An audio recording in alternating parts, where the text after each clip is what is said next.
Good evening to all of you. काल आपण bio transformation हा फार्मेकोकायनेटिक मधला थर्ड पार्ट स्टार्ट केला होता. काही पार्ट आपला डिस्कस झालेला आहे. तर आजचा लेक्चर स्टार्ट करण्यापूर्वी कालचा जो टॉपिक आपण डिस्कस केला होता त्याचं ब्रीफ मध्ये मी रिव्हिजन पॉइंट ऑफ व्ह्यू 5 ते 10 मिनिटात डिस्कस करत आहे. तोपर्यंत बाकीचे सर्वजण जॉईन होतीलच.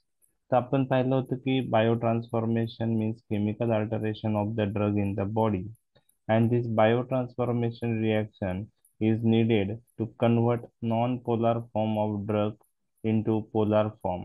In other words, to convert lipid soluble form of drug into lipid insoluble. This is the main purpose of metabolism or biotransformation, so that drug will not reabsorb, or metabolite of the drug will not reabsorb from the proximal convoluted tubule, and drug will eliminate from the body. For hydrophilic drugs, which are already water soluble, do not require metabolism process. They directly excreted unchanged through kidney because these are already water soluble drugs. So for excretion point of view, drug must be in polar form. Drug must be in water soluble form. Polar form is also called as water soluble form. Polar form is also called as lipid insoluble form. Various sites of biotransformation reactions we have discussed, in that liver is the main site, and other sites are lungs, intestine, plasma, kidney.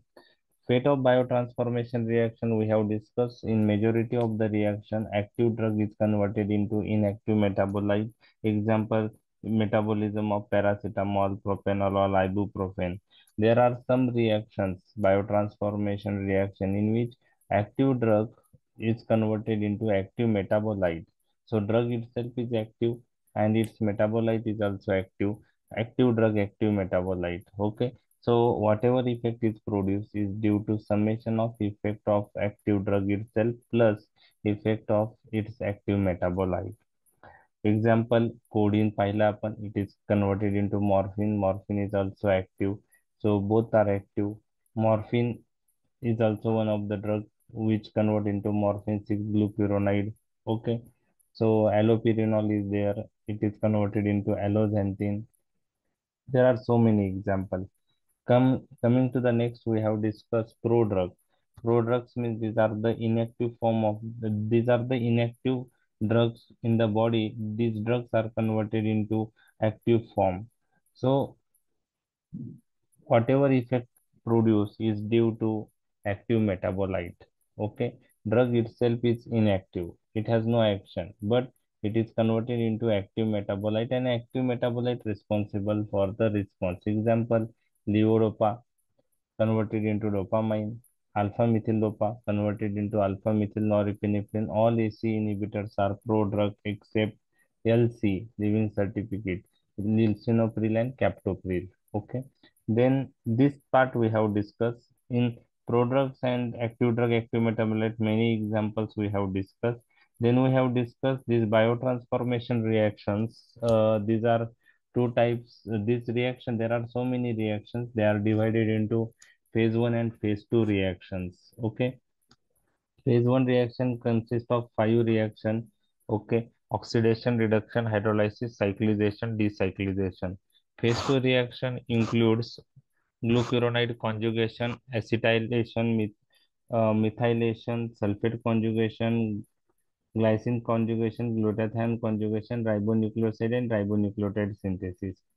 Phase 2 reaction can be remembered by mnemonic 3G RAM of Samsung. We have discussed 3G RAM of Samsung. Okay.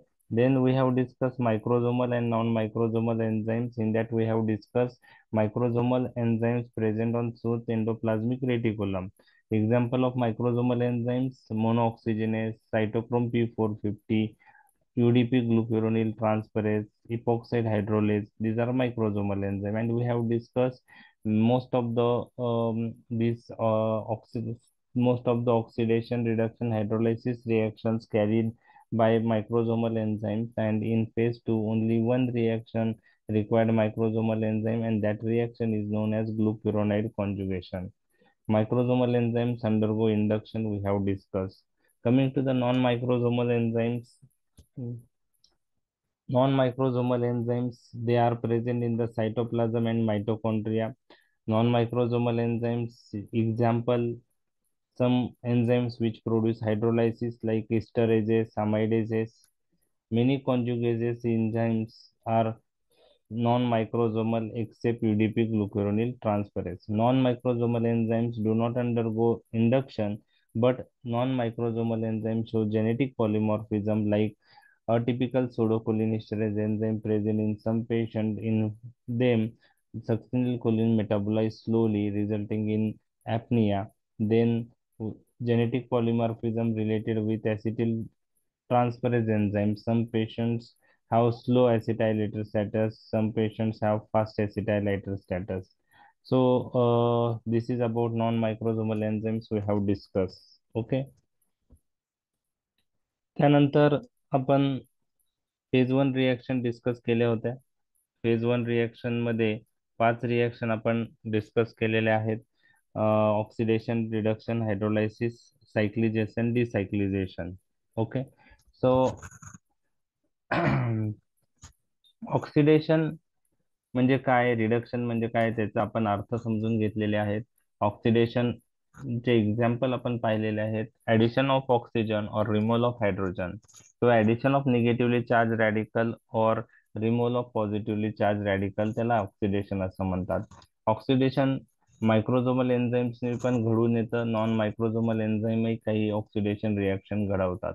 मायक्रोझोमल एन्झाईम्सने जे oxidation reaction होती ते आपण पाहिलंय की metabolism of the barbiturate benzodiazepine. Non microsomal oxidation reaction मध्ये alcohol metabolism, catecholamine metabolism and metabolism of सब 6 mercaptopyrin by xanthine oxidase. So alcohol metabolism point of view, alcohol dehydrogenase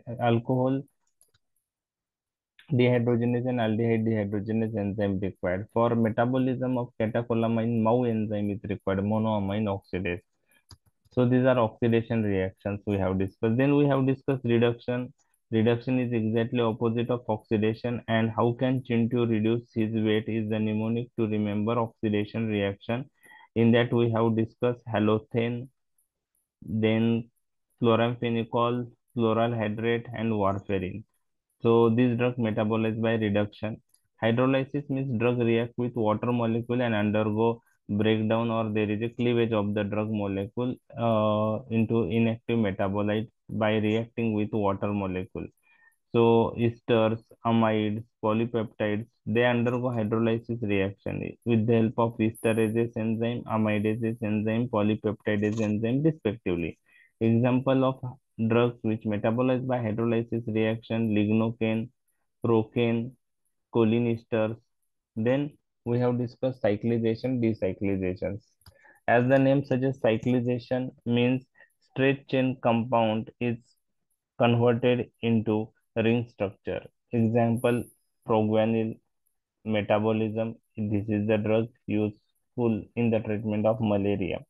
Decyclization, as the name suggests, decyclization. So cyclic ring structure is converted into straight compound, straight chain compound. Example, metabolism of barbiturate phenytoin.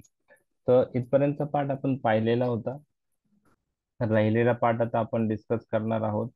Phase two reaction.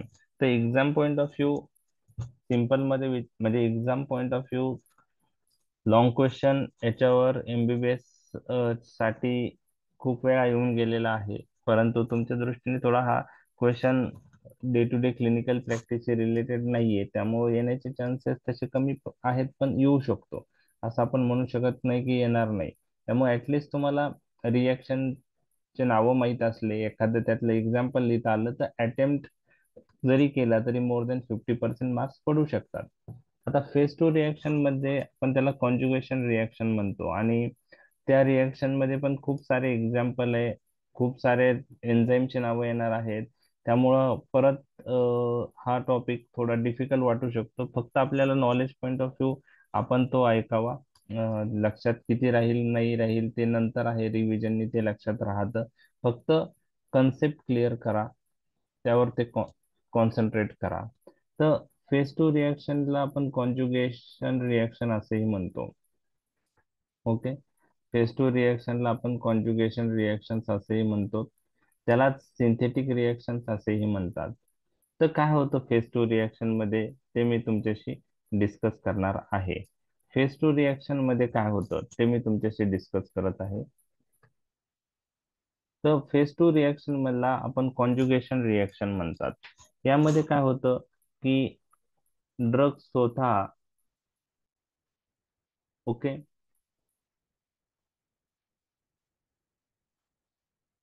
एक body मधल्या endogenous substance बरोबर combine होतो किंवा conjugate होतो. त्यामुळे नाव आलेलं आहे conjugation reaction. Okay. म्हणजे काय आहे फेज टू रिएक्शन मध्ये, ह्या रिएक्शन मध्ये, ओके, ड्रग एखाद्या एंडोजिनस सबस्ट्रेट बरोबर किंवा सबस्टन्स बरोबर आपण म्हणू शकतो कॉन्जुगेट होतो. ओके.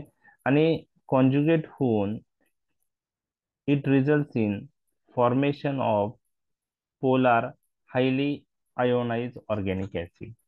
म्हणजे drug is combine with endogenous substrate, it results in formation of polar highly ionise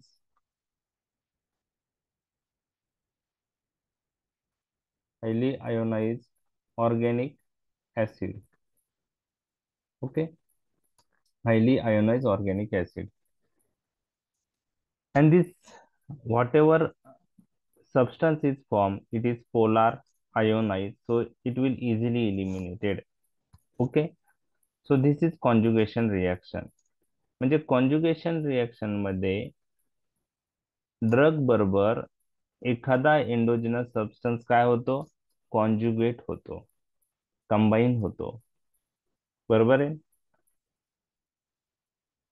परत एकदा सांगतोय की फेज टू रिएक्शन मध्ये त्याला कॉन्जुगेशन रिएक्शन का म्हणतात, कारण यामध्ये ड्रग एखाद्या एंडोजिनस सबस्ट्रेट बरोबर काय होतो, कॉन्जुगेट होतो, and it results in formation of polar highly ionized organic acid, which is easily eliminated through excretory route. So, which endogenous substance involved in conjugation reaction? This endogenous substance or substrate usually derive from carbohydrate or amino acid. हे जो endogenous substrate आहे ते carbohydrate किंवा amino acid पासून derive झालेले असतात. म्हणजे endogenous substrate जे आहे, जे ड्रग बरोबर कंबाईन होता, ते युजली कार्बोहायड्रेट किंवा अमायनो ऍसिड पासून डिराईव्ह केलेले असतात. ओके. तर हे झालं कॉन्जुगेशन रिएक्शन. म्हणजे कॉन्जुगेशन रिएक्शन मध्ये ड्रग कशाबरोबर कंबाईन होतो, endogenous substrate which is usually derive from carbohydrate or amino acid, and it results in formation of polar ionized organic acid which is easily eliminated through excretory route like kidney or biliary route. Okay. लक्षात आलं हे conjugation रिएक्शनचा अर्थ. म्हणजे drug endogenous substrate बरोबर काय होतो, conjugate होतो. ते ओके. ड्रग कशाबरोबर कॉन्जुगेट होतो किंवा कंबाईन होतो, एंडोजिनस सबस्ट्रेट. आणि हे एंडोजिनस सबस्ट्रेट कसे डिराईव्ह झालेले असतात, कार्बोहायड्रेट किंवा अमायनो ऍसिड. आणि यांच्यामुळे जे प्रॉडक्ट तयार होणार आहे ते काय आहे, पोलार आयोनाइज ऑर्गॅनिक ऍसिड. मग पोलार आणि आयोनाइज फॉर्म असेल तर इझिली इलिमिनेट होणार. एक तर वॉटर सोल्युबल. वॉटर सोल्युबल तर इलिमिनेट किडनी मधून होतील, किंवा जर मॉलिक्युलर वेट 300 पेक्षा जास्त झालं त्या प्रोडक्टचं, तर ते सबस्टन्स किंवा ते प्रॉडक्ट जो तयार झालाय तो बाईल मधून इलिमिनेट होतो. म्हणजे ज्यांचं मॉलिक्युलर वेट 300 पेक्षा जास्त आहे कॉन्जुगेशन रिएक्शनच्या प्रोडक्टचं, तर असे प्रोडक्ट किडनीतून इलिमिनेट न होता बाईल मधून इलिमिनेट होतात, बिलेरी रूटनी इलिमिनेट होतात. ओके. आता काही वेळेस काय होतं की तुम्हाला मी सांगितलंय की drug phase one reaction follow करतो आणि मेटाबोलाइट तयार होतं. ओके. काही वेळेस हे मेटाबोलाइट हे ऍक्टिव्ह मेटाबोलाइट असतं, आणि मग हे मेटाबोलाइट फेज 2 रिएक्शन फॉलो करून इनएक्टिव्ह वॉटर सोल्युबल प्रोडक्ट मध्ये कन्वर्ट होतं. म्हणजे काही ड्रगला फेज 1 आणि फेज 2 दोन्ही रिएक्शन राहतात. तर यामध्ये काय होतं, मेजॉरिटी केसला ज्यांना फेज 2 रिएक्शन असते, म्हणजे एखादा ड्रग फेज 2 रिएक्शन फॉलो करत असेल तर तो डायरेक्ट एंडोजिनस सबस्ट्रेट बरोबर कंबाईन होणार. Drug combine with endogenous substrate. काही वेळेस काय होतं की ड्रग हा फेज 1 रिएक्शननी मेटाबोलाइट मध्ये कन्वर्ट होतो, ऍक्टिव्ह मेटाबोलाइट मध्ये. आणि हा ऍक्टिव्ह मेटाबोलाइट म्हणजे हा फेज 1 मेटाबोलाइट हा ऍक्टिव्ह आहे. मग हा फेज 1 मेटाबोलाइट जो ड्रगचा बनलेला आहे, that combine with endogenous substrate and resulting in formation of water soluble organic acid. म्हणजे एंडोजिनस सबस्ट्रेट बरोबर ड्रग स्वतः डायरेक्टली कंबाईन होऊ शकतो, किंवा जर एखादा ड्रग फेज 1 फेज 2 दोन्ही रिएक्शन फॉलो करत असेल तर पहिले तो फेज 1 रिएक्शन फॉलो करून मेटाबोलाइट तयार करेल, आणि फेज 1 मेटाबोलाइट एंडोजिनस सबस्ट्रेट बरोबर कंबाईन होईल, आणि त्यामुळं highly organic highly ionise polar organic acid तयार होईल. तर हे झालं कॉन्जुगेशन रिएक्शनचा अर्थ. म्हणजे कॉन्जुगेशन रिएक्शनच्या याच्यात आपण पाहिलंय आहे की ड्रग किंवा फेज 1 मेटाबोलाइट ड्रगचा एंडोजिनस सबस्ट्रेट बरोबर कंबाईन होतो, जो एंडोजिनस सबस्ट्रेट युजली कार्बोहायड्रेट किंवा अमिनो ऍसिड पासून डिराईव्ह झालेला असतो, आणि ज्यामुळं रिझल्टंट प्रॉडक्ट बनणार आहे ते polar highly ionise organic acid असेल, आणि ते इझिली एक्सक्रीट होईल बिलियरी रूट किंवा किडनी थ्रू. ही झाली कॉन्जुगेशन रिएक्शनची डेफिनेशन किंवा अर्थ. तर बघा, हा पहिला पॉइंट तुम्हाला समजतोय का बघा. बरोबर आहे, हे ऑलरेडी मी डिस्कस केलेलं आहे. लक्षात आलं कॉन्जुगेशन रिएक्शन म्हणजे काय.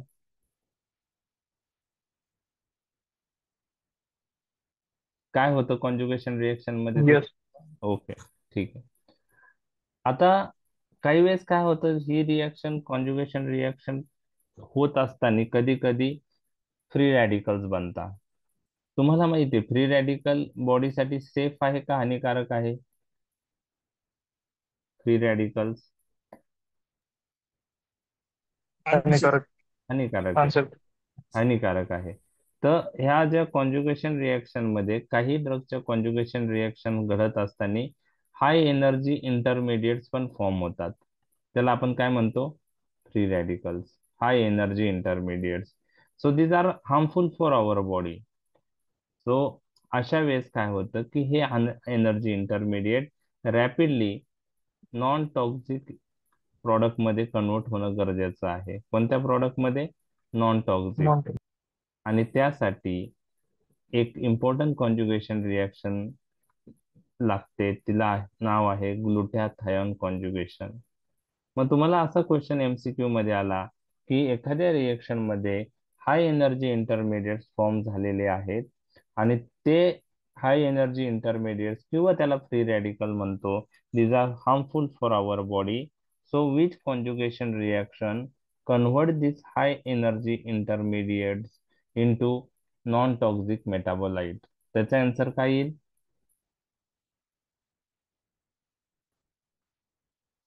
कोणतं conjugation reaction. Glutathione. Glutathione conjugation reaction. Okay. तर त्याचा एमसीक्यू मी तुमच्याशी डिस्कस केला. ओके. आता कॉन्जुगेशन रिएक्शन किती पाहणार आहे आपण, 7. 7. 3G RAM of Samsung. Okay. याच्यासाठी प्रत्येक रिएक्शनला एन्झाईम लागणार. त्यांना आपण कोणते एन्झाईम म्हणतो, कॉन्जुगेशन रिएक्शनच्या एन्झाईमला नाव काय आहे मग, कॉन्जुगेजेस एन्झाईम किंवा ट्रान्सफरेज एन्झाईम. काय नाव आहे, कॉन्जुगेजेस एन्झाईम किंवा ट्रान्सफरेज.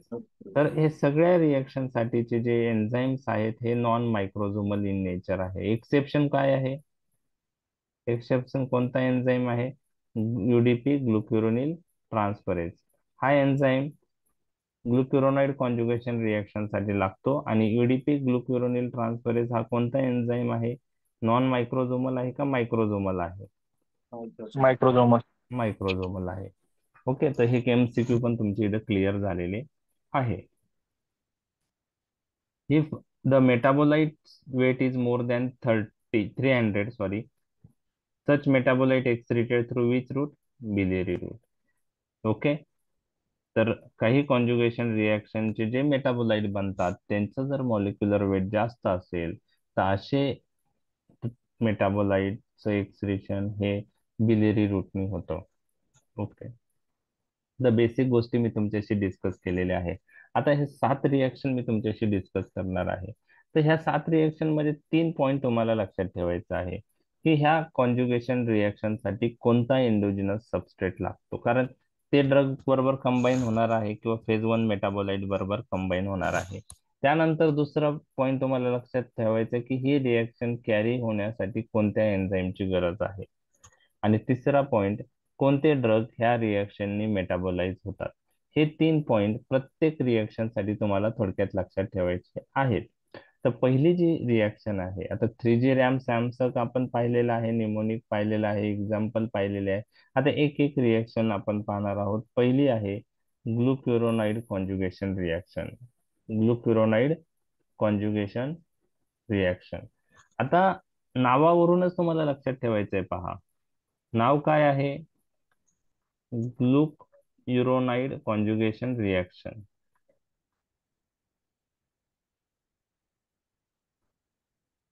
ग्लुक्युरोनाइड conjugation reaction.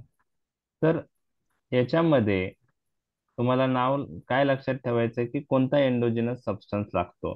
तर ग्लुक्युरोनाइड कॉन्जुगेशन रिएक्शन साठी ग्लुक्युरोनिक ऍसिड नावाचा एंडोजिनस सबस्ट्रेट लागतो.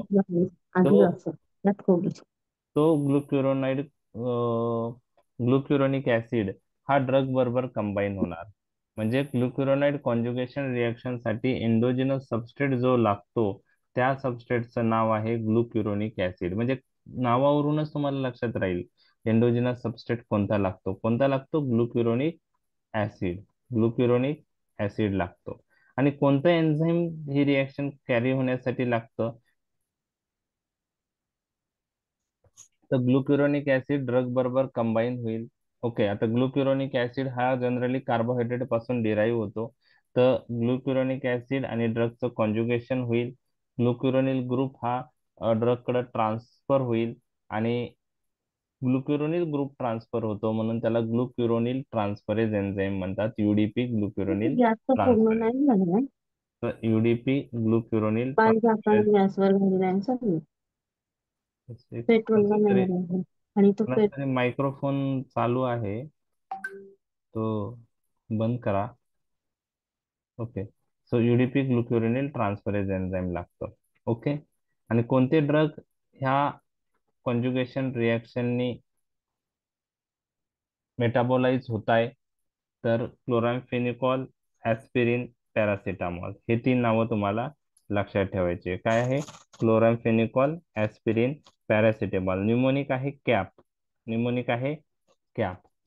ओके, निमोनिक आहे cap. Chloramphenicol, aspirin, paracetamol. Chloramphenicol, aspirin, paracetamol. Chloramphenicol आपण कुठे बघितलं होतं? अजून रिडक्शन मध्ये बघितलं होतं ना? ओके, ठीक आहे.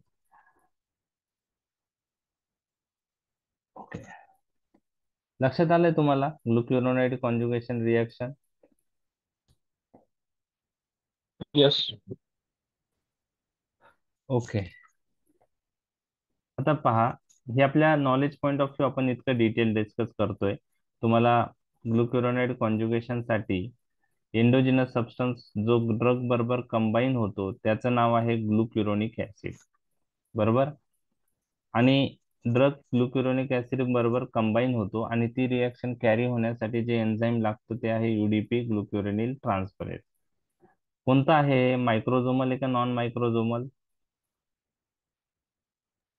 मायक्रोझोमल. मायक्रोझोमल आहे. Very good.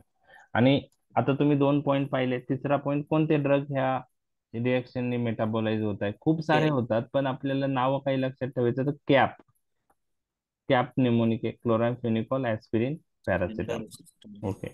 आता ड्रगच नाही, काही एंडोजिनस सबस्टन्स बॉडीतले पण ह्या रिएक्शननी मेटाबोलाइज होतात. कोणते सबस्टन्स मेटाबोलाइज होतात?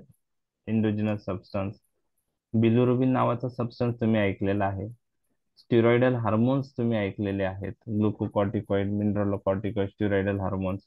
त्यानंतर थायरॉक्झिन, ओके, तुम्ही ऐकलेलं आहे, थायरॉइड हार्मोन. तर हे सबस्टन्सचं मेटाबॉलिझम पण कोणत्या रिएक्शननी होतं? ग्लुक्युरोनाइड कॉन्जुगेशन. म्हणजे ड्रग तर मेटाबोलाइज होता आपण पाहिलं, पण काही एंडोजिनस सबस्टन्सचं मेटाबॉलिझम पण ह्या ग्लुक्युरोनाइड कॉन्जुगेशन रिएक्शनने होतं. आणि त्याचं इम्पॉर्टन्स काय आहे हे मी तुम्हाला युजेस, म्हणजे ज्यावेळेस आपण एन्झाईम इंडक्शन टॉपिक पाहणार आहे त्यावेळेस मी तुम्हाला त्याच्याविषयी सांगणार आहे. फक्त तुम्हाला लक्षात ठेवायचं आहे की बिलिरुबिन, स्टिरॉइडल हार्मोन्स, थायरॉक्झिन हे एंडोजिनस सबस्टन्स पण ग्लुक्युरोनाइड कॉन्जुगेशन रिएक्शननी मेटाबोलाइज होतात. ओके, ठीक आहे. तुम्ही इस्ट्रोजन ऐकलेलं आहे? Yes sir. इस्ट्रोजन पण ग्लुक्युरोनाइड कॉन्जुगेशन रिएक्शन मेटाबोलाइज होतो. आता मॉलिक्युलर वेट जेव्हा हे मेटाबोलाइट तयार होतो, ग्लुक्युरोनिक ऍसिड जेव्हा त्या ड्रग बरोबर कंबाईन होतो, त्यावेळेस जो मेटाबोलाइट तयार होतं त्याचं युजली मॉलिक्युलर वेट हे 300 पेक्षा जास्त असतं. त्यामुळं ग्लुक्युरोनाइड कॉन्जुगेशननी मेटाबोलाइज झालेल्या ड्रगचे मेटाबोलाइट कोणत्या रूट थ्रू एक्सक्रीट होणार आहेत? मेनली बाईल. बाईल. बाईल लक्षात आलं? ओके. आता एक तुम्हाला एक्झाम्पल मी सांगतो, आणि त्या एक्झाम्पल वरून तुम्हाला लक्षात येईल अजून एंटरोहिपॅटिक सर्क्युलेशन काय असतं. ओके. ड्रगचं मेटाबॉलिझम हे लिव्हर मध्ये होतं, हे तुम्हाला आता माहित झालेलं आहे. ओके. तुम्हाला इस्ट्रोजन नावाचा सबस्टन्स माहित आहे? इस्ट्रोजन आणि प्रोजेस्टेरॉन, ओरल कॉन्ट्रासेप्टिव्ह पिल, जे कंबाईन ओरल कॉन्ट्रासेप्टिव्ह पिल असते त्यात हे इस्ट्रोजन आणि प्रोजेस्टेरॉन कॉम्बिनेशन असतो. तर इस्ट्रोजनचं जे मेटाबॉलिझम आहे हे ग्लुक्युरोनाइड कॉन्जुगेशन रिएक्शननी होतं. म्हणजेच इस्ट्रोजन कशाबरोबर कंबाईन होईल? ग्लुक्युरोनिक ऍसिड. ओके. आणि जो पण मेटाबोलाइट तयार होईल, सपोज हा ग्लुक्युरोनाइड कॉन्जुगेटेड इस्ट्रोजन आहे, इजी, हा कशात इलिमिनेट होईल? बाईल मॉलिक्युल मध्ये. बाईल मध्ये. मग बाईल. मग बाईल डक्ट जे आहे त्या थ्रू तो मेटाबोलाइट इंटेस्टाइन मध्ये होत येतो. आणि आपल्याला आपल्याला माहित आहे, आपल्याला हे माहित आहे की बाईल डक्ट हे कुठं ओपन होतं? स्मॉल इंटेस्टाइन मध्ये. कुठं ओपन होतं? Small intestine. आता स्मॉल इंटेस्टाइन मध्ये हा मेटाबोलाइट आलेला आहे, ग्लुक्युरोनाइड कॉन्जुगेटेड इस्ट्रोजन, इजी. हा जो मेटाबोलाइट आहे, ग्लुको कॉन्जुगेटेड इस्ट्रोजन म्हणतो त्याला, ग्लुक्युरोनाइड कॉन्जुगेटेड इस्ट्रोजन. ओके. हा मेटाबोलाइट स्मॉल इंटेस्टाइन मधून नंतर कशात येणार आहे? लार्ज इंटेस्टाइन मध्ये. कशात येणार आहे? Large intestine. लार्ज इंटेस्टाइन मध्ये आल्यानंतर काय होतं? सपोज हे कॉन्जुगेटेड इस्ट्रोजन जो आहे ते इथं लार्ज इंटेस्टाइन मध्ये आलंय, त्यातले काही कॉन्जुगेटेड इस्ट्रोजन इलिमिनेट होतो, काही वर काय होतं रिॲक्शन ती मी तुम्हाला सांगतो. ह्या लार्ज इंटेस्टाइन मध्ये नॉर्मल बॅक्टेरियल फ्लोरा असतो. काय असतो? Normal bacterial flora. तो काय करतो? ह्या कॉन्जुगेटेड इस्ट्रोजन्सला डिकॉन्जुगेट करतो. डिकॉन्जुगेट करतो म्हणजे काय? की हे नॉर्मल बॅक्टेरियल फ्लोरा ह्या कॉन्जुगेट इस्ट्रोजन मध्ये, ह्या कॉन्जुगेटेड इस्ट्रोजन जो आहे, म्हणजे नॉर्मल बॅक्टेरियल फ्लोरा एक एन्झाईम रिलीज करता. हे एन्झाईम काय करतं? हे कॉन्जुगेटेड इस्ट्रोजनचं डिकॉन्जुगेशन करतं, आणि त्याच्यामुळं इस्ट्रोजन हा ग्लुक्युरोनाइड ऍसिड पासून फ्री होतो. कशापासून फ्री होतो? ग्लुक्युरोनाइड ऍसिड. मग इस्ट्रोजन फ्री झालेलं इस्ट्रोजन काय होतं? पोर्टल सर्क्युलेशन मधून परत लिव्हर मध्ये परत लिव्हर. तिथून परत सिस्टेमिक सर्क्युलेशन मध्ये जातो. तर याला आपण एंटोरो हिपॅटिक सायकल म्हणतो. एंटोरो म्हणजे इंटेस्टाईन आणि हिपॅटिक म्हणजे लिव्हर, म्हणजे लिव्हर आणि हिपॅटिक, लिव्हर आणि इंटेस्टाईन मधली जी सायकल आहे त्याला आपण एंटोरो हिपॅटिक सायकल म्हणतो. आणि याच्यामुळं एंटोरो हिपॅटिक सायकल मुळे ड्रग परत सर्क्युलेशन मध्ये गेला, त्याच्यामुळे बायो अवेलेबिलिटी काय होईल? इन्क्रीज होईल. इन्क्रीज होते. म्हणजे जे ड्रग एंटोरो हिपॅटिक सर्क्युलेशन फॉलो करतात असे ड्रगची बायोबिलिटी जास्त असते. आता आपण समजा ही जी एंटरोहिपॅटिक सायकलिंग आहे काही ड्रग मुळे अफेक्ट होऊ शकते. कोणत्या ड्रग मुळे? जर आपण अँटीबायोटिक यूज करत असू फॉर प्रोलॉंग पिरियड, ओरली त्या पेशंटला अँटीबायोटिक चालू आहे, फिमेल पेशंट आहे आणि ओरल कॉन्ट्रासेप्टिव्ह पिलवर आहे, तर फिमेल पेशंट जेव्हा ओरल कॉन्ट्रासेप्टिव्ह पिलवर असते फॉर प्रिव्हेन्शन ऑफ प्रेग्नेन्सी, त्या फिमेल पेशंटला जर अँटीबायोटिक जास्त दिवस यूज केले तर काय होऊ शकतं? तर हे अँटीबायोटिक्स स्टमक मधून स्मॉल इंटेस्टाईन मध्ये येतील. काही अँटीबायोटिक हे सिस्टेमिक सर्क्युलेशन मध्ये ऍब्सॉर्ब होईल, परंतु काही अमाऊंट जी आहे, समजा आता 100 मिलीग्राम दिली अँटीबायोटिक, त्यातलं 70 मिलीग्राम ऍब्सॉर्ब झालं, राहिलेलं 30 मिलीग्राम स्टमक मधून स्मॉल इंटेस्टाईन मध्ये येईल, स्मॉल इंटेस्टाईन मधून कुठं जाईल?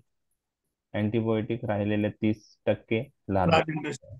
आणि लार्ज इंटेस्टाईन मध्ये हे जे अँटीबायोटिक आहे हे नॉर्मल बॅक्टेरियल फ्लोराला काय करेल? डिस्ट्रॉय करेल. तो जर डिस्ट्रॉय झाला तर कॉन्जुगेटेड इस्ट्रोजनचं डिकॉन्जुगेशन होईल का? नाही होणार. आणि त्याच्यामुळे इस्ट्रोजन फ्री होणार नाही, इस्ट्रोजन परत लिव्हर मध्ये येऊन सर्क्युलेशन मध्ये जाणार नाही. थोडक्यात एंटरो हिपॅटिक सायकलिंग काय होईल? ती ऍफेक्ट होईल, बायबिलिटी त्याची कमी होऊ शकते आणि त्यामुळे रिस्पॉन्सही कमी येऊ शकतो. ओके, तर हे कशामुळे झालं?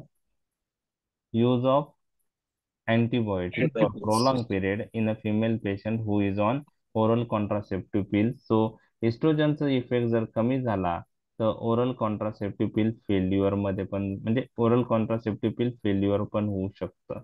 पण यामध्ये अँटीबायोटिक प्रोलॉंग पिरियड यूज केल्यानंतर हे चान्सेस आहेत. ओके, तर ही झाली interaction, drug drug interaction. Antibiotic oral contraceptive पिलचं काय करताय? रिस्पॉन्स कमी करतायत, त्यामुळे ओरल कॉन्ट्रासेप्टिव्ह फेल्युअर होऊ शकतं. आणि हे का होतं? कारण अँटीबायोटिक काय डिस्ट्रॉय करतात? Bacterial flora. Normal bacterial flora. मग पहा, आत्ताच्या ह्या एक्झाम्पल मध्ये तुम्हाला एंटरो हिपॅटिक सायकलिंग म्हणजे कळलं. त्यानंतर आत्ताच्या एक्झाम्पल मध्ये तुम्हाला अँटीबायोटिक जर जास्त पिरियड यूज केले फिमेल पेशंट मध्ये जी ओरल कॉन्ट्रासेप्टिव्ह पिलवर आहे, तर ओरल कॉन्ट्रासेप्टिव्ह पिल फेल्युअर होण्याचे चान्सेस असतात. कारण एंटरोहिपॅटिक सायकलिंग इस्ट्रोजनचा अफेक्ट होतं. नॉर्मल बॅक्टेरियल फ्लोरा डिस्ट्रॉय झाल्यामुळं कॉन्जुगेटेड इस्ट्रोजनचं डिकॉन्जुगेशन होत नाही, इस्ट्रोजन कोलॉन मध्ये फ्री होत नाही, त्यामुळे तो परत पोर्टल सर्क्युलेशन थ्रू रिॲब्सॉर्ब होत नाही, त्याची सिस्टेमिक सर्क्युलेशन मध्ये जात नाही, त्याची बायोबिलिटी कमी होते. तर एंटरोहिपॅटिक सायकलिंग आपण बघितलं. आणि अँटीबायोटिक्स लॉंग टर्म यूज केल्यामुळे ओरल कॉन्ट्रासेप्टिव्ह फेल्युअर का होऊ शकतं हे मी तुमच्याशी डिस्कस केलेलं आहे. समजलं हे? Yes. ओके.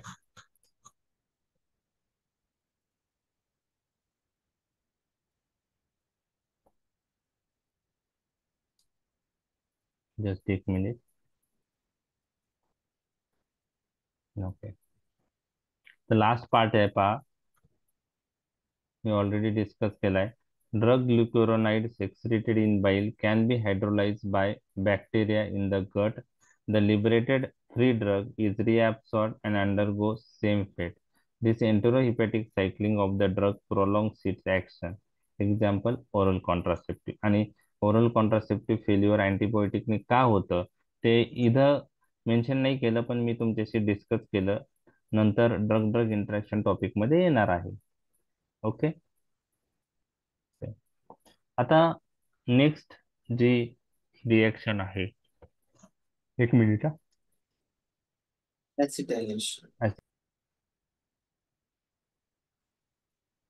दुसरी जी रिएक्शन आहे ती ऍसिटायलेशन आहे. तर याच्यासाठी कोणता एंडोजिनस सबस्ट्रेट लागतो, कोणता एन्झाईम लागतं, आणि कोणते ड्रग ह्या रिएक्शननी मेटाबोलाइज होतात. खूप सारे ड्रग होत आहे, त्यामुळं काहींचे नावं लक्षात ठेवायचे आहेत आपल्याला. आता ऍसिटायलेशन रिएक्शन मध्ये drug combines with endogenous substrate acetyl CoA. तर drug combines with endogenous substrate acetyl coenzyme A, त्याला ऍसिटिल कोए असेही म्हणतात. And for that the enzyme required is. न आता यामध्ये ड्रग ऍसिटिल कोए बरोबर कंबाईन होतो आणि ऍसिटिल कोए मधला ऍसिटिल ग्रुप ड्रग कडे ट्रान्सफर होतो. त्यामुळं एन्झाईमचं नाव त्याच्यावरून दिलंय N acetyl transferase. N acetyl transferase. तर तीन गोष्टी आपण पाहिल्या, म्हणजे दोन गोष्टी आपण पाहिल्या. Drug conjugated with endogenous substrate, त्याचं नाव आहे acetyl CoA, acetyl coenzyme A. And enzyme required for the reaction is N acetyl transferase. तर कोणते ड्रग ऍसिटायलेशन रिएक्शननी मेटाबोलाइज होतात? एमसीक्यू मध्ये ह्या ऍसिटायलेशन वर खूप वेळा एमसीक्यू आला की कोणते ड्रग ऍसिटायलेशन रिएक्शननी मेटाबोलाइज होत आहेत. तर एंट्रन्स मध्ये खूप वेळेस रिपीट झाला. त्याचा एक निमोनिक आहे की काही ड्रग तुमच्या लक्षात राहू शकतात की ऍसिटायलेशन रिएक्शननी शिप नावाचं जे निमोनिक आहे त्यावरून तुम्हाला चार ड्रग तरी लक्षात ठेवायचे की जे ऍसिटायलेशन रिएक्शननी मेटाबोलाइज होतात. त्यामध्ये सल्फोनामाइड्स आहेत, अँटीबायोटिक आहे ग्रुप हा, हायड्रलाझाईन आहे, ओके, त्यानंतर आयसोनियाझाईड आहे, आणि पॅरा अमायनो सॅलिसायलिक ऍसिड आहे. तर पास आणि आयसोनियाझाईड हे ड्रग टीबी मध्ये यूज होतात. आयसोनियाझाईड फर्स्ट लाईन अँटी ट्युबरक्युलर ड्रग आहे आणि पॅरा अमायनो सॅलिसायलिक ऍसिड हा सेकंड लाईन अँटी ट्युबरक्युलर ड्रग आहे. ओके. सल्फोनामाइड हे अँटीबायोटिक आहे. तर शिप न्यूमोनिक लक्षात राहील तुमचं. Yes. Okay, ship, ship, okay, ship, okay.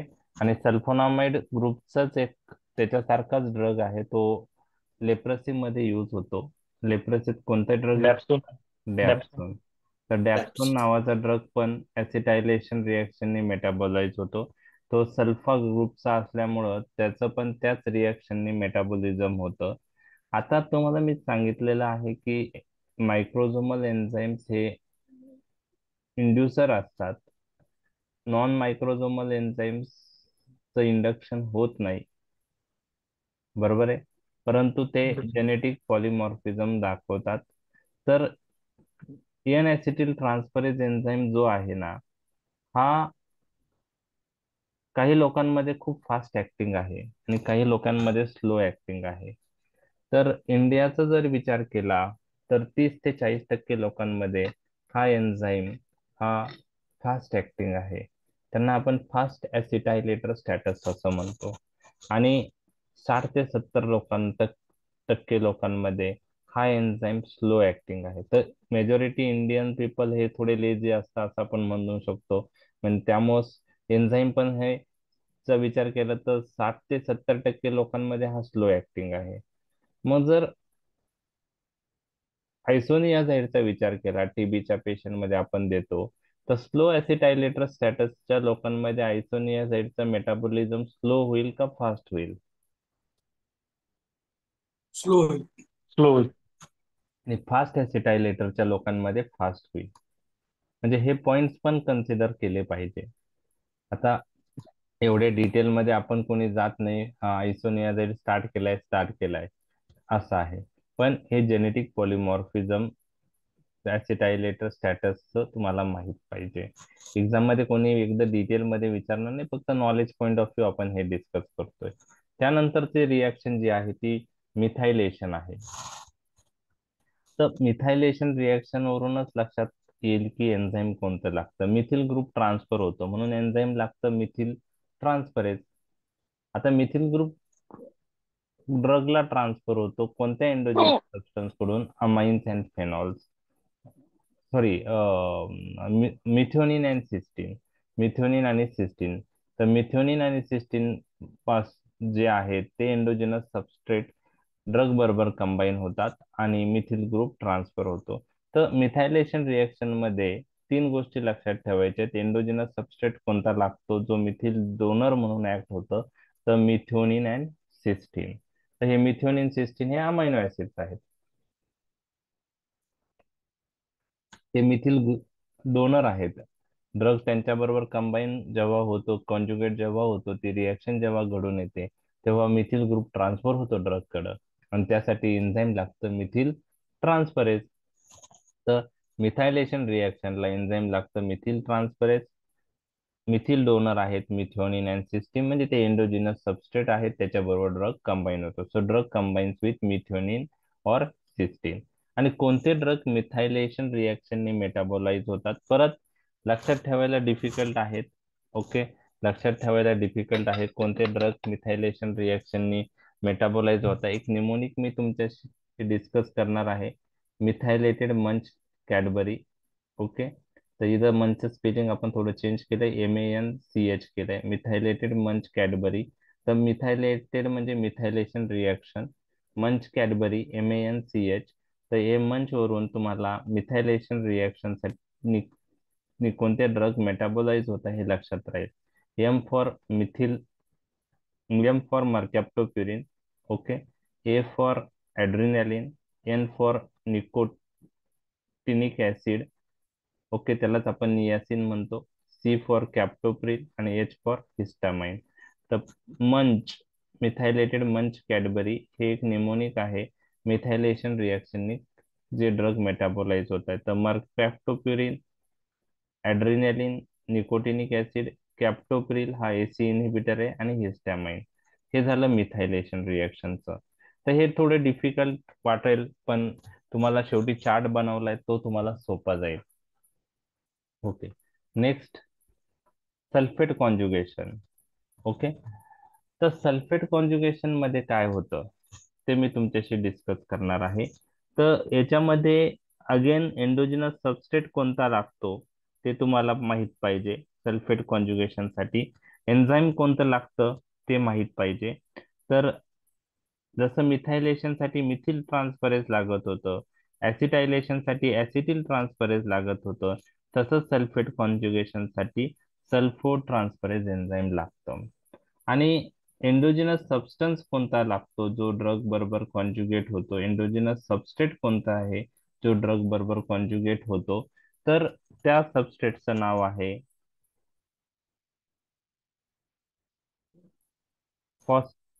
फॉस्फोएडिनोसिन फॉस्फोसल्फेट. Phosphoadenosine phosphosulfate.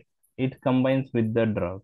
Okay, so endogenous substrate which combine with the drug in sulfate conjugation is phosphoadenosine phosphosulfate, and drug combined with phosphoadenosine phosphosulfate and converted into polar highly ionized organic acid. तर कोणते drug sulphate कॉन्जुगेशननी metabolise होतात, तर ऍसिटायलेशन साठी mnemonic आपण पाहिलं होतं ship, मिथायलेशन साठी मिथायलेटेड मंच कॅडबरी आपण पाहिलं होतं. ओके, सल्फेट कॉन्जुगेशन साठी कोणते ड्रग सल्फेट कॉन्जुगेशन रिएक्शननी मेटाबोलाइज होत आहे, त्यासाठी निमोनिक आहे, त्यासाठी निमोनिक आहे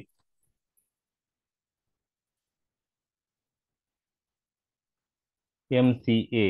okay, okay, Maharashtra cricket association.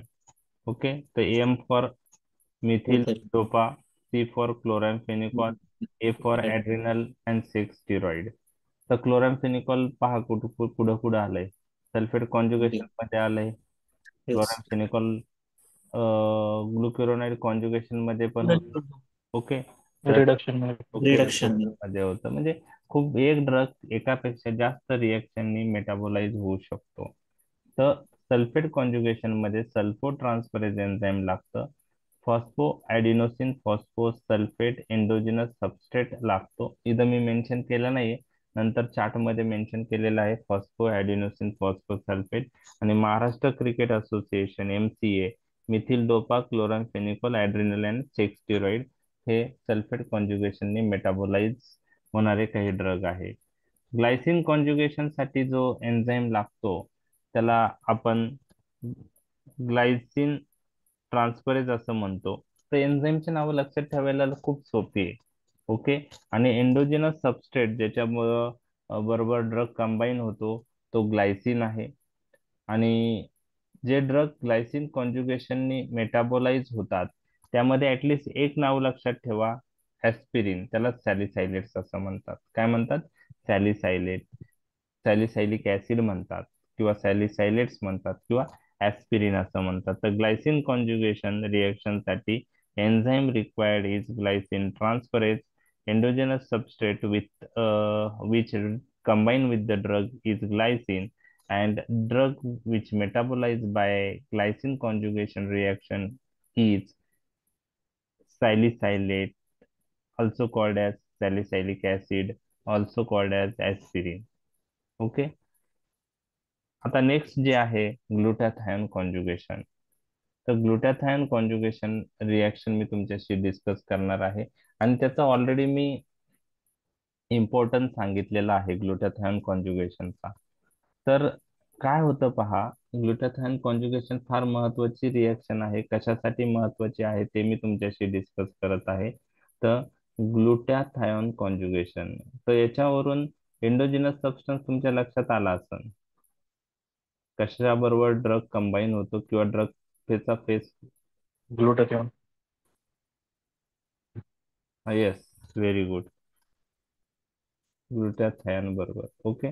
drug combine with glutathione or metabolites of the drug combine with glutathione, and enzyme required is glutathione S transferase.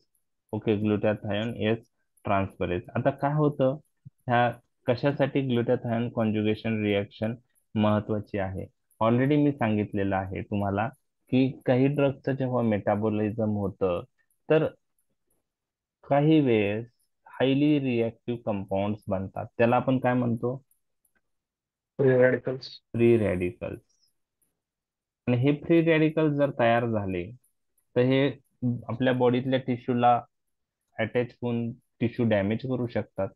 मग ह्या फ्री रॅडिकलचं कन्व्हर्जन कशात झालं पाहिजे? लगेच नॉन टॉक्सिक मेटाबोलाइट मध्ये झालं पाहिजे. आणि हे करण्याचं काम कोणती रिएक्शन करते?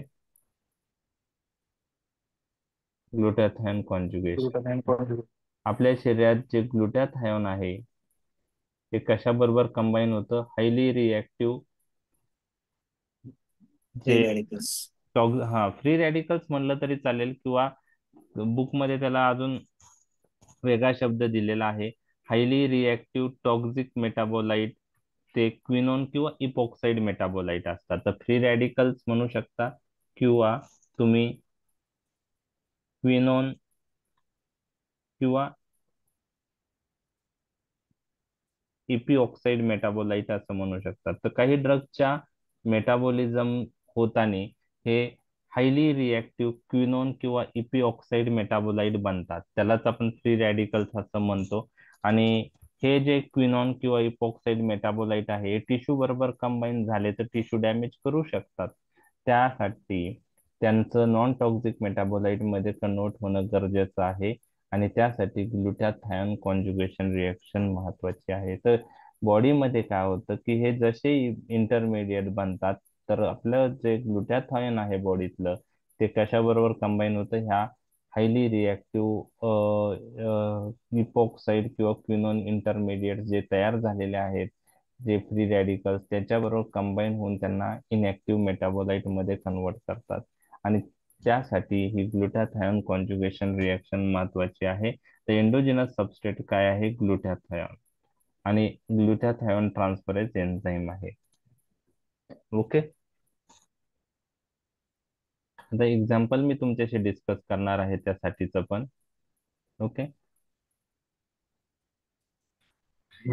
तर ग्लुटाथायोन कॉन्जुगेशन हा मेजर पाथवे नाही, मायनर आहे. पण कशासाठी लागतो तो? For inactivation of highly free radical. Reactive free radical किंवा दुसऱ्या भाषेत highly reactive quinone epoxide intermediate, जे काही ड्रगच्या मेटाबॉलिझम होताना तयार होऊ शकतात.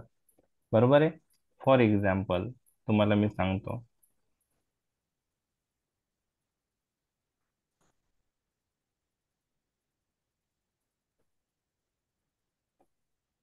एक मिनिट.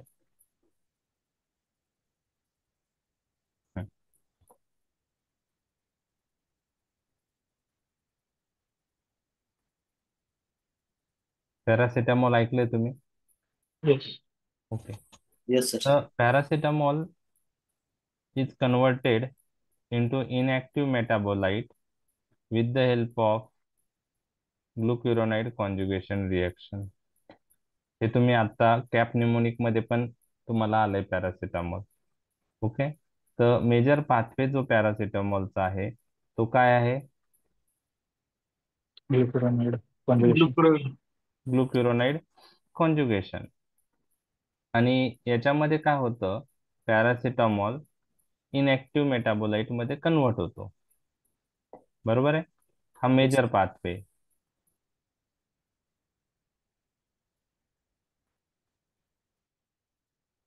आणि अजून एक मायनर पाथवे आहे पॅरासिटामॉल मेटाबॉलिझमचा.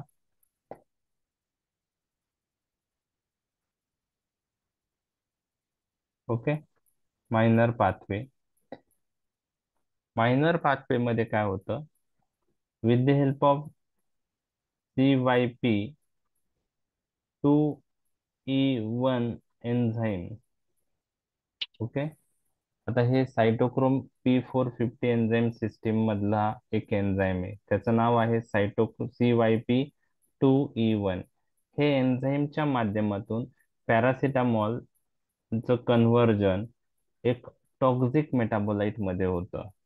ओके. त्याचं नाव थोडं अवघड आहे. N acetyl P benzoquinone imine. एक मिनिट हा. NAPQI. N acetyl P benzoquinone imine. Okay. N acetyl P benzoquinone imine. Okay. तर हे क्विनोन मेटाबोलाइट तयार होतं. आणि तुम्हाला मी सांगितलं क्विनोन किंवा इपॉक्साइड मेटाबोलाइट काय असतं? Toxic. टॉक्झिक असतं. बरोबर आहे. पण हे काय आहे? Minor pathway. काय आहे? Minor pathway. आणि त्यासाठी कोणता एन्झाईम लागतो? CYP E1. 2E1. तर जनरली पॅरासिटामॉल आता आपण थेरापेटिक डोस मध्ये दिला. बरोबर आहे. पॅरासिटामॉल जर आपण थेरापेटिक डोस मध्ये दिला तर पॅरासिटामॉलचं कन्व्हर्जन हे इनएक्टिव्ह मेटाबोलाइट मध्ये होतं with the help of major pathway, with the help of glucuronide conjugation. आणि ह्या रिएक्शन साठी एंडोजिनस सबस्टन्स जो वापरला जातो तो काय आहे? ग्लुक्युरोनिक ऍसिड. ओके. ही रिएक्शन करूया. परंतु ज्यावेळेस पॅरासिटामॉल आपण जास्त डोस मध्ये देतो, नाही तर आपण आता देताना पॅरासिटामॉलचा डोस किती देतो आपण? 650 mg. मॅक्स टू मॅक्स किती वेळा Yes. देतो आपण? 1 gram. 3,000. 1 gram. नाही, मॅक्स टू मॅक्स 1 ग्रॅम नाही, पर डे किती देतो? 3,000 milligrams per minute. 3000. ओके. किंवा 650च्या जास्तीत जास्त 3 ते 4 वेळा आपण रिपीट करतो. तर तोपर्यंत पॅरासिटामॉलची टॉक्झिसिटी दिसत नाही. तो थेरापेटिक डोस आहे. त्याच्यामध्ये मेजर पाथवेनीच तो इनएक्टिव्ह मेटाबोलाइट मध्ये कन्वर्ट होतो. पण जेव्हा पॅरासिटामॉल हाय डोस मध्ये देतो आपण, म्हणजे आपण देण्यापेक्षा पेशंट घेतो कधी कधी as suicide point of view. Paracetamol poisoning म्हणतो आपण त्याच्यात. तर जेव्हा तो ग्रॅम मध्ये घेतला जातो, म्हणजे 10 ग्रॅम पर्यंत जेव्हा घेतला जातो, 10 ग्रॅम हा थोडा त्याचा टॉक्झिक डोस आहे. तर त्यावेळेस काय होतं, त्यावेळेस 10 ग्रॅम पॅरासिटामॉल घेतल्यानंतर तेवढा पॅरासिटामॉल बॉडीत आल्यानंतर ग्लुक्युरोनाइड कॉन्जुगेशननी इनएक्टिव्ह मेटाबोलाइट मध्ये तो काही पार्ट कन्वर्ट होईल. पण त्यासाठी एंडोजिनस सबस्टन्स कोणता लागणार आहे? ग्लुक्युरोनिक ऍसिड. त्याचे पण लिमिटेशन आहे. तो काही प्रमाणातच बॉडीत असेल. त्यामुळं पॅरासिटामॉल जेव्हा हायर डोसला जातो तेव्हा हा मेजर पाथवे जो आहे तो एक्झॉस्ट होतो. मग बॉडी काय करते? मेजर पाथवेने पॅरासिटामॉलचं मेटाबॉलिझम होत नाही, तर मग राहिलेला पॅरासिटामॉलचं मेटाबॉलिझम कोणत्या पाथवेने करेल? ग्लुक्युरोनिक ऍसिड. ग्लुक्युरोनिक ऍसिड मायनर पाथवेने, आणि त्यामुळं टॉक्सिक मेटाबोलाइट तयार होईल एन ऍसिटिल पी बेन्झोक्विनोन इमिन. बरोबर आहे. आता सुरुवातीला काय होतं, ह्या टॉक्सिक मेटाबोलाइट जो आहे हा, समजा आता हा टॉक्सिक मेटाबोलाइट समजा जेव्हा तयार होतो, समजा पॅरासिटामॉल आपण थेरापेटिक डोसला जर दिला, त्यावेळेस मेजर पाथवेने तो इलिमिनेट होतो, हे तर मी तुम्हाला सांगितलेलं आहे. म्हणजे इनॅक्टिव्ह मेटाबोलाइट मध्ये कन्वर्ट होतो. जरी थेरापेटिक डोसला मायनर पाथवे थ्रू काही एन ऍसिटिल पी बेन्झोक्विनोन जरी बनलं, तरी पण आपल्या बॉडीमध्ये हे जे टॉक्सिक मेटाबोलाइट बनतं थेरापेटिक डोसला, ते फार कमी असतं. मग ते कमी असलेले टॉक्सिक मेटाबोलाइट लगेच इनॅक्टिव्ह होतं ग्लुटाथायोन कॉन्जुगेशन रिएक्शननी. तर हे एन ऍसिटिल पी बेन्झोक्विमिन कशाबरोबर कंबाईन होतं? ग्लुटाथायोन. ग्लुटाथायोन बरोबर कंबाईन होऊन कशात कन्वर्ट होईल? इनॅक्टिव्ह मेटाबोलाइट मध्ये. हे थेरापेटिक डोसला जर काही प्रमाणात एन ऍसिटिल पी बेन्झोक्विमोन बनलं, तर त्याचं इनॅक्टिव्हेशन कशा थ्रू होतं? ग्लुटाथायोन कॉन्जुगेशन रिएक्शनने. परंतु ज्यावेळेस टॉक्सिक मेटाबोलाइट हाय डोसला बनलं, म्हणजे सॉरी हाय अमाऊंट मध्ये बनलं, म्हणजे पॅरासिटामॉल जेव्हा जास्त डोस मध्ये देतो आपण, 10 ग्रॅम पेक्षा जास्त, तर त्यावेळेस मेजर पाथवे एक्झॉस्ट झाल्यामुळं पॅरासिटामॉल मायनर पाथवे थ्रू जास्त एन ऍसिटिल पी बेन्झोक्विनोन बनवेल, आणि त्यावेळेस आपल्या बॉडीमध्ये ग्लुटाथायोन स्टोअर लिमिटेड आहे. काही ग्लुटाथायोन काही टॉक्सिक मेटाबोलाइट इनऍक्टिव्हेट करेल, पण परंतु सगळ्याच टॉक्सिक मेटाबोलाइट इनऍक्टिव्ह होईल का? नाही. आणि हा टॉक्सिक मेटाबोलाइट नंतर टिश्यूला कंबाईन होऊन टिश्यू डॅमेज करतो. तर पॅरासिटामॉल पॉइझनिंग मध्ये जे टॉक्झिसिटी जेव्हा होते, त्यावेळेस जो टॉक्सिक मेटाबोलाइट तयार होतो, तो बॉडीतल्या टिश्यूशी कंबाईन होऊन डॅमेज करतो. बरोबर आहे? लक्षात आलं हे? लक्षात आलं? Yes, sir. Yes. आता पॅरासिटामॉल पॉइझनिंग साठी अँटीडोट जो सांगतात, एन सिस्टीम. एन ऍसिटाइल सिस्टीन आहे. एन ऍसिटाइल सिस्टीन आहे. तर हा काय करतो? एन ऍसिटाइल सिस्टीन आपल्या बॉडी मधलं ग्लुटाथायोनचं सिंथेसिस आणि रिलीज वाढवतो. मग ग्लुटाथायोनचं सिंथेसिस आणि रिलीज वाढलं तर काय होईल? हा ग्लुटाथायोन कशाशी कंबाईन होईल? एन ऍसिटिल ई बेन्झोक्विनोन आणि त्याला इनॅक्टिव्हेट करेल. तर पॅरासिटामॉल पॉइझनिंग साठी अँटीडोट ऑफ चॉईस आहे एन ऍसिटिल सिस्टीन. तर तुम्हाला काहींना माहित आहे तो. बरं. जे सर नॉर्मल, डोसेज काय असेल सर? हा, डोसेज कसं असेल त्याचं? आता डोसेस मला पण डिटेल मध्ये माहित नाही, आणि हा ड्रग अवेलेबल किती प्रमाणात आहे ते पण मला त्याविषयी हे आहे. तर कोणी पाहिलंय का ट्रीटमेंट? मी तर अजून पाहिलेली नाहीये. म्हणजे मी पॅरासिटामॉल पॉइझनिंगची केस पाहिलेली नाहीये. तर आता सर पाहिले, ट्रीटमेंट, हा, रिफर केलेले, पण ऍक्च्युअली डिटेल्स माहित नाही. बर, ठीक आहे. जेव्हा आपण पॅरासिटामॉल टेक्स्ट्रोल टॉपिक मध्ये पाहू, देतात. डेक्स्ट्रोज मध्ये नाही. आता ते किती डोस मध्ये देतात? डोस जर काहीतरी आपण रुटीनली देत असू तर लक्षात राहतं. रुटीनली आपण नसेल तर 150 आहे 150.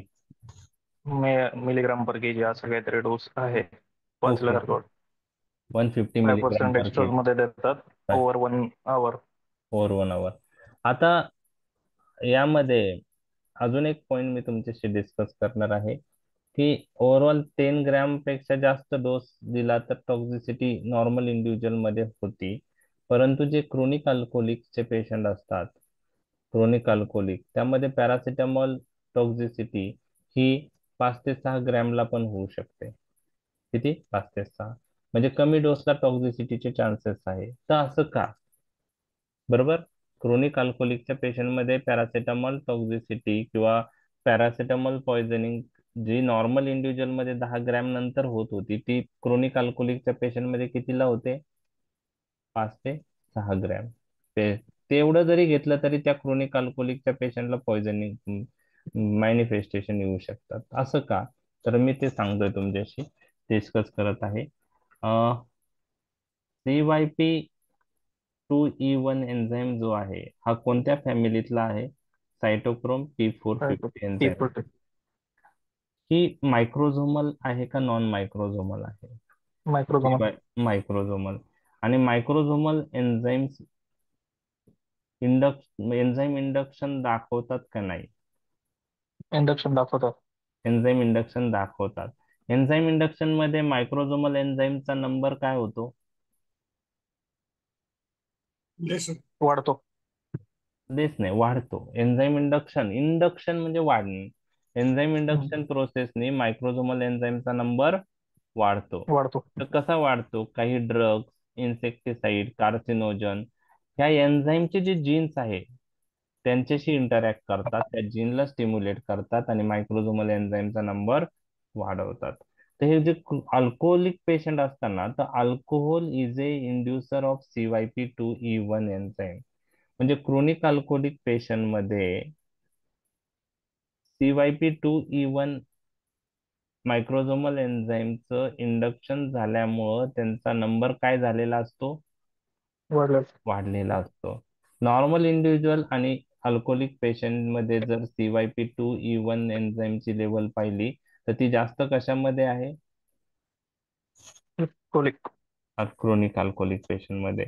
आणि त्यामुळे क्रोनिक अल्कोहोलिक पेशंटला 5 ते 6 ग्रॅम जरी पॅरासिटामॉल आपण दिलं म्हणजे किंवा पेशंटने घेतला तर आपण तर देणार नाही, कारण आपल्याला माहिती आहे की थेरापेटिक डोस किती आहे, त्याच्या पुढे आपण यूज करणारच नाहीये. समजा पेशंटने जे घेतलं तर 5 ते 6 ग्रॅमला काय होतं की CYP2E1 चा नंबर जास्त आहे एन्झाईम इंडक्शन मुळे. त्यामुळे toxic metabolite formation chronic alcoholic patient मध्ये जास्त होतं. 5 ते 6 ग्रॅमलाच इतकं होतं की त्याचे मॅनिफेस्टेशन दिसून येतात चांगले.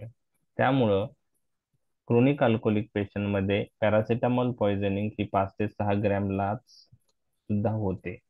लक्षात आलं हे?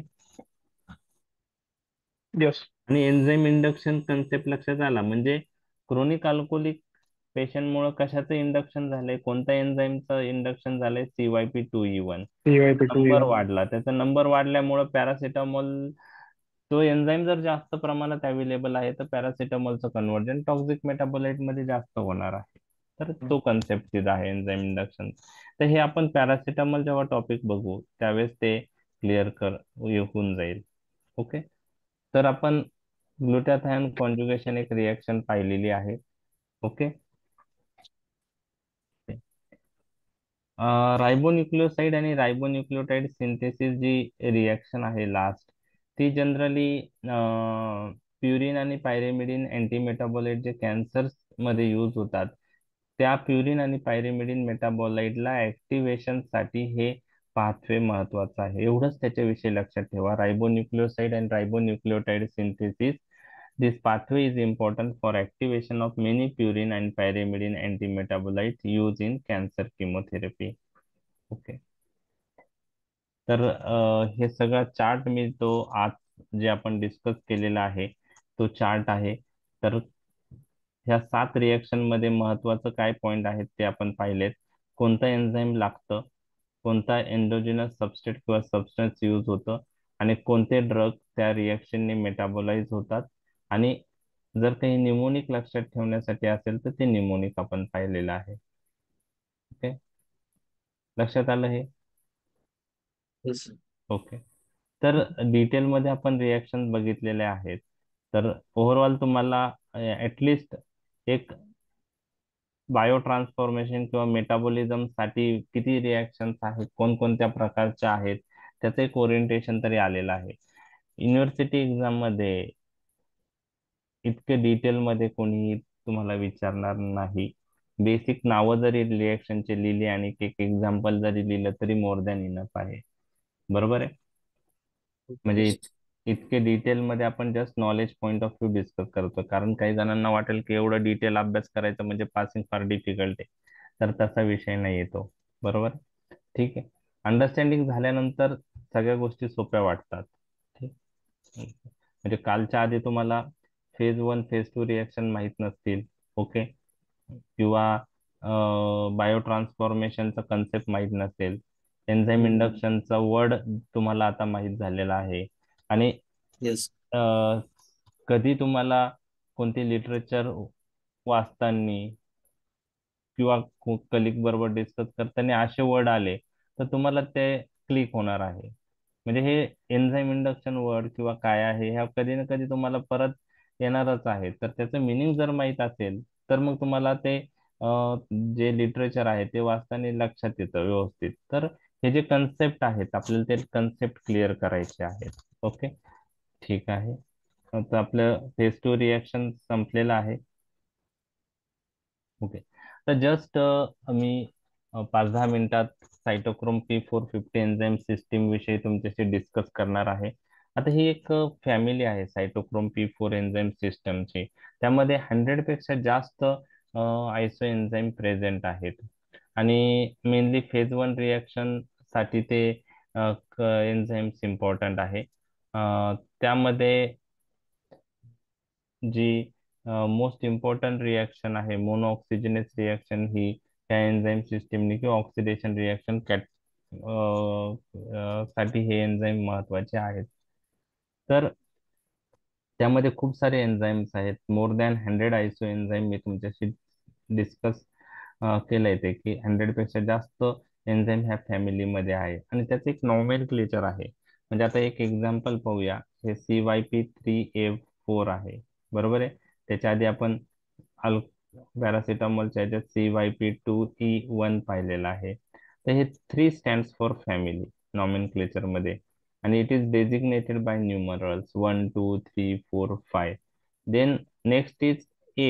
ए denote sub family, and sub family is designated, म्हणजे त्या फॅमिली मधली sub family is designated by capital letters. Okay, CYP3A4, CYP2E1. So this capital letter denotes subfamily. And next is I isoenzyme, CYP3A4. 4 stand for isoenzyme, and again this isoenzyme is designated by numerals. So family, सबफॅमिली आणि आयसोएन्झाईम असं sequence असते. CYP3A4 मध्ये 3 family आहे, ए सब family आहे, आणि 4 हे आयसोएन्झाईम आहे. तर ह्या एन्झाईम सिस्टीम मध्ये मोर दॅन 100 आयसोएन्झाईम आहे. त्यापैकी मेजॉरिटी ड्रग हे कोणत्या एन्झाईम्सनी मेटाबोलाइज होत आहेत, तर ते तुम्हाला लक्षात ठेवायचं आहे की मेजॉरिटी ड्रग्स CYP3A4 किंवा CYP3A5 ह्या आयसोएन्झाईम मेटाबोलाइज होत आहे. तर MCQ आला तर CYP3A4 किंवा CYP3A5 पैकी एक पर्याय तुम्हाला असणार आहे. तर हे एन्झाईम जास्त करून सायटोक्रोम P450 एन्झाईम सिस्टीमच्या फॅमिलीमधले ड्रगच्या मेटाबॉलिझमसाठी महत्वाचे आहे, CYP3A4 आणि CYP3A5. Okay, okay. तर एन्झाईम इंडक्शन जो कन्सेप्ट आहे, ओके, तो एन्झाईम इंडक्शन नावाचा जो कन्सेप्ट आहे, त्यामध्ये मी तुमच्याशी डिस्कस केलेला आहे ऑलरेडी, आणि त्याचे एक्झाम्पल आपण पाहूया, आणि त्यानंतर आपण थांबूया. तर एन्झाईम इंडक्शन म्हणजे काय, की many carcinogen insecticide drugs interact with the genes or DNA which are important for the synthesis of microsomal enzyme. So by interacting with the genes which involve in the synthesis of microsomal enzyme, this drug carcinogen insecticide stimulate this gene or activate this gene, and it results in increased synthesis of microsomal enzymes. Number of microsomal enzyme is increased, and this is known as enzyme induction. तर enzyme induction वर्डचा meaning तुम्हाला कळला का? Enzyme induction वर्डचा meaning कळला का तुम्हाला? काय होतं yes. Enzyme induction मध्ये? मायक्रोझोमल एन्झाईमचा काय वाढतो? नंबर वाढतो. नंबर वाढतो. मग नंबर वाढतो, कसा वाढतो ते आपण पाहिलेलं आहे, की हे ड्रग्स, इन्सेक्टिसाइड्स, कार्सिनोजन कशा बरोबर इंटरॅक्ट होतात? डीएनए किंवा जीन म्हणू शकतो आपण, DNA which is important for the synthesis of microsomal enzyme. So जे मायक्रोझोमल एन्झाईम साठी जीन्स आहेत किंवा डीएनए आहे, त्याच्याशी हे ड्रग इन्सेक्टिसाइड कार्सिनोजन इंटरॅक्ट होतात आणि मायक्रोझोमल एन्झाईमची काय वाढते? सिंथेसिस. काय वाढतं? सिंथेसिस. इस्पेशली कोणते मायक्रोझोमल एन्झाईम? सायटोक्रोम P450 एन्झाईम सिस्टीम मधले आणि ग्लुक्युरोनिल ट्रान्सफरेज एन्झाईम. याच्यामुळं जर मायक्रोझोमल एन्झाईमची सिंथेसिस वाढली तर मायक्रोझोमल एन्झाईमचा नंबर काय होईल? वाढेल. आणि मायक्रोझोमल एन्झाईमचा नंबर वाढला तर ह्या एन्झाईमनी मेटाबोलाइज होणाऱ्या ड्रगचं मेटाबोलिझम वाढेल का कमी होईल? वाढेल. वाढेल. लक्षात आलं? मायक्रोझोमल एन्झाईमचा नंबर वाढला तर त्या मायक्रोझोमल एन्झाईमनी मेटाबोलाइज होणाऱ्या ड्रगचं मेटाबोलिझम पण काय होईल? वाढेल. बरोबर आहे. So as a result metabolism of the inducing drug itself and or other drug is increase. पहा, म्हणजे डेफिनेशन बघा. Many drugs, insecticide, carcinogen interact with the DNA and increase the synthesis of microsomal enzyme protein, especially cytochrome 450 and glucuronidase transferase. As a result, metabolism of the inducing drug itself and or other drug is increased. म्हणजे बघा, suppose आता तुम्हाला याच्यात लक्षात घ्या, enzyme induction कोणत्या सबस्टन्सनी होतं? Drug insecticide. Carcinogen मुळे होऊ शकतो, एन्व्हायरमेंटल इन्सेक्टिसाइड्स मुळे होऊ शकतो, आणि काही ड्रग पण एन्झाईम इंडक्शन करतात. काही ड्रग पण एन्झाईम इंडक्शन करतात. तर त्यामुळे मायक्रोझोमल एन्झाईमचा नंबर काय होईल? वाढेल. आणि ते जर एन्झाईम त्या ड्रगचं मेटाबोलिझम करणार असेल, त्या ड्रगचं पण मेटाबोलिझम काय होईल? मग वाढेल. त्याचबरोबर समजा त्या ड्रग बरोबर जो एन्झाईम इंडक्शन करतोय, सपोज ए ड्रग आहे, तो एन्झाईम इंडक्शन करतो आहे, बरोबर आहे, आणि त्याच्याबरोबर आपण ड्रग बी पण देतोय पेशंटला, आणि ए ड्रग एन्झाईम इंडक्शन करतोय, मायक्रोझोमल एन्झाईमचा नंबर वाढतोय, आणि पर्टिक्युलर समजा सी एन्झाईमचा नंबर वाढला, आणि सी एन्झाईम हे बीच्या मेटाबोलिझम साठी वापरलं जातं, तर ड्रग बी जर ए बरोबर आपण देत असू तर बीचं मेटाबोलिझम काय होईल? वाढेल. बरोबर आहे. बीचं मेटाबोलिझम वाढेल, आणि मेटाबोलिझम वाढलं तर ड्रग इनएक्टिव्ह फॉर्म मध्ये कन्वर्ट झाला मेटाबॉलिझम मुळे, तर बीचा इफेक्ट काय होईल? वाढेल. पहा, बीचं मेटाबॉलिझम वाढेल. बीचं मेटाबॉलिझम वाढल्यामुळं बी ड्रग इनएक्टिव्ह फॉर्म मध्ये कन्वर्ट झाला, तर बीचा रिस्पॉन्स काय होईल? कमी होईल. रिस्पॉन्स काय होईल? कमी होईल. कमी होईल. रिस्पॉन्स कमी झालं तर फेल्युअर होऊ शकतं का नाही? येस. येस. तर हे एन्झाईम इंडक्शन कोणते सबस्टन्स करतात, कोणते ड्रग करतात? त्याचे एक निमोनिक आहे. तुम्हाला जीपीआरएस सिस्टीम माहिती आहे? GPRS. Yes. GPRS cell phone global हा. पोझिशन. तर जीपीआरएस सेल फोन एक निमोनिक मी बनवलेला आहे, म्हणजे एंट्रांच्या बुक मध्ये दिलंय, मी बनवलेलं नाहीये. जी फॉर ग्रिसिओफल्विन हा एन्झाईम इंड्युसिंग ड्रग आहे. P for phenytoin, R for rifampicin, S for smoking, C for carbamazepine, and P for barbitone. GPRS cell phone.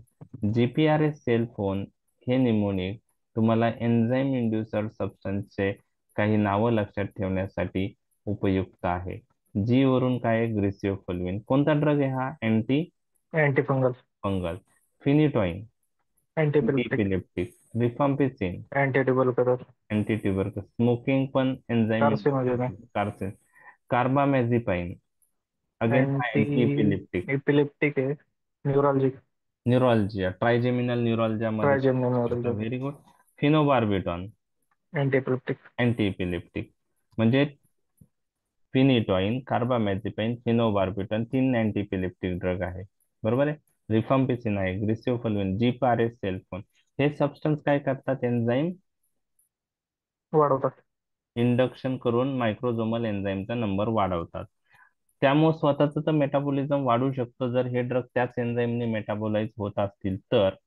आणि त्यांच्याबरोबर दुसरे ड्रग यूज केले आणि दुसरे ड्रग जर आपण यांच्या कॉम्बिनेशन मध्ये यूज करत असू आणि ते ड्रग पण त्या मायक्रोझोमल एन्झाईमने मेटाबोलाइज होत असेल तर दुसऱ्या ड्रगचं मेटाबॉलिझम पण वाढेल पडतो.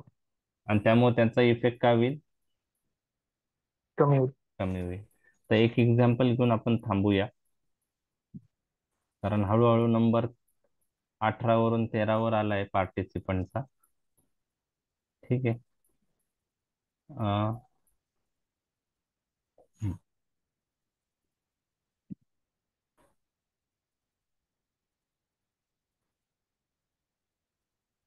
ओके.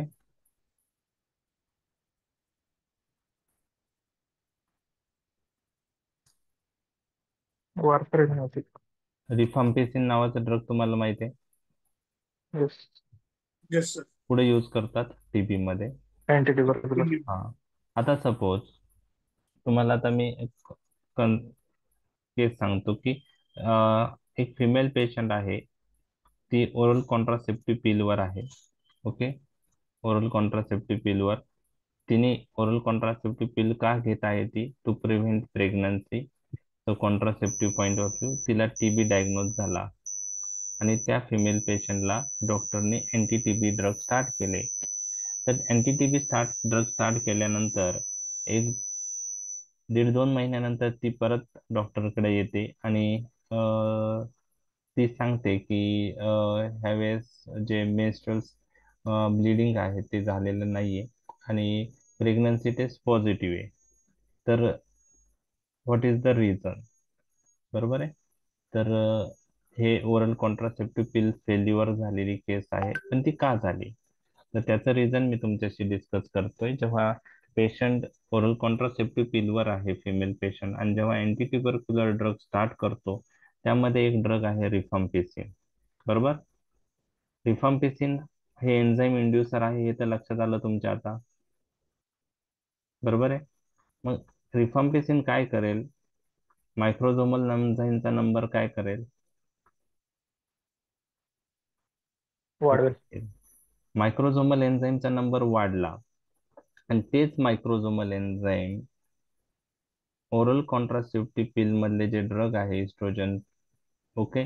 त्याचं जर इस्ट्रोजन प्रोजेस्टेरॉन असतं त्याचं जर मेटाबॉलिझम करत असतील तर इस्ट्रोजन प्रोजेस्टेरॉनचं मेटाबॉलिझम ह्या मायक्रोझोमल एन्झाईमनी इनएक्टिव्ह फॉर्म मध्ये होत असेल आणि मायक्रोझोमल एन्झाईमचा नंबर जर रिफाम्पिसिननी वाढवला तर ओरल कॉन्ट्रासेप्टिव्ह पिलचं मेटाबॉलिझम काय होतंय? वाढतंय. मेटाबॉलिझम वाढलं तर ते फास्ट इनएक्टिव्ह फॉर्म मध्ये कन्वर्ट होत आहे आणि त्याच्यामुळं ऍक्टिव्ह फॉर्म काय होईल? कमी होईल. आणि ऍक्टिव्ह फॉर्म कमी झाला तर थेरापेटिक फेल्युअर होऊ शकतो. त्यामुळं रिफाम्पिसिन जर ओरल कॉन्ट्रासेप्टिव्ह पिल बरोबर दिला तर रिफाम्पिसिन ओरल कॉन्ट्रासेप्टिव्ह पिलचं काय करतो? फेल्युअर करतो. लक्षात आलं तुमच्या? येस. म्हणजे ही ड्रग इंटरॅक्शन आहे. रिफाम्पिसिन कोणाचं फेल्युअर करतोय? Oral contraceptive. ओसीपी. मग ही ड्रग इंटरॅक्शन कोणत्या लेवलवर आहे? ऍब्सॉर्प्शन, डिस्ट्रीब्युशन, मेटाबॉलिझम का excretion? Metabolism. Metabolism. This is the drug-drug interaction seen at metabolism level. Rifampicin increases metabolism of oral contraceptive pill due to enzyme induction. म्हणजे enzyme induction concept तुम्ही बघितला त्यातलं एक example मी तुमच्याशी डिस्कस केलेलं आहे. तर तुम्हाला 2 मार्कला आलं. How rifampicin responsible for oral contraceptive failure. तर लिहिता येईल? येस. लिहिता येईल. ठीक आहे. चालेल. राहिलेला पार्ट आपण उद्या डिस्कस करूया. उद्या परत आपण 10:15 वाजता स्टार्ट करूया. ठीक आहे.